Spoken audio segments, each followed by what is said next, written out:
બધાય મિત્રોને જય માતાજી મિત્રો। આ ટાટા રોગર જે આપણે તુવેરમાં મારવાની છે, લીલી ઝીણી ઈયળ અને નરવાઈ માટે પણ સારું કામ છે આનું।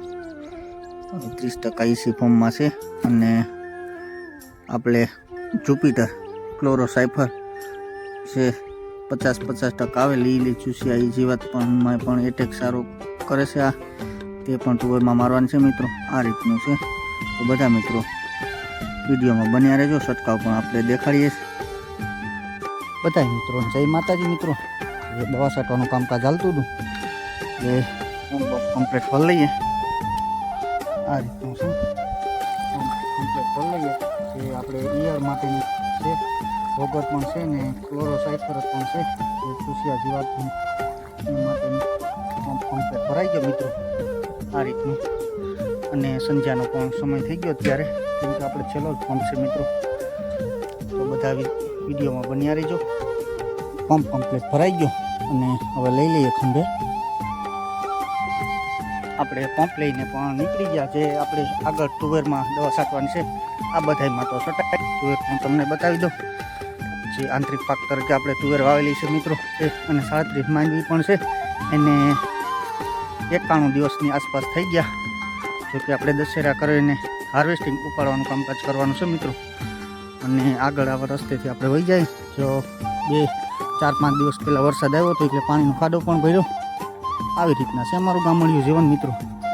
જે આ ખેતરમાં છાંટવાની છે, જે આગળ બાકી છે 1 મણ જેટલી, તે મિત્રો આ ગામડાનું જીવન છે મિત્રો। જે કુદરતે ખીલાયું હરિયાળી અને ગાંડી ગીર થોડે ખીલાયેલું અમારું ગીર વિસ્તાર છે, જંગર ગામ છે આ। અને આપણું રેઠાણ વિસ્તાર સમઢિયાળા ગીર છે, જે ગળુમાં બાજુમાં આવેલું અમારું સમઢિયાળા ગામ આવું છે મિત્રો। અને તમને બતાવીશ જ્યાંથી આપણે બાકી છે છાંટવાનું દવા, તે પણ આ રીતનું આપણે દવા છાંટવાનું કામકાજ ચાલે। જે 5 કાયર બાકી છે, 1 પંપ જેટલું કામ આપણે બાકી છે। અને આ છે આપણી મગફળી અને તુવેર પણ મિત્રો। તો બધા મિત્રો સપોર્ટ પણ કરજો। લોંગ વિડીયોમાં તમારું બધાનું સ્વાગત કરીએ। આપણું થોડે ખીલાયેલું જીવન જે તમે જોઈ શકો છો મિત્રો। આ રીતે દવાનું કામકાજ છે। એ લીલી પોપટી, સફેદ પોપટી અને લીલી ઈયળ રોગર પણ નાખી દીધી, જે નરવાઈ પણ સારી પકડે એ માટે। જે 65 દિવસની તુવેર પણ થઈ ગઈ છે આપણે। અને મગફળી તો તમને ખબર જ છે, 37 નંબરની મગફળી છે મિત્રો। આવું કામકાજ છે આપણું ગીરમાં। આ છે આપણી ગીરની હરિયાળી મિત્રો।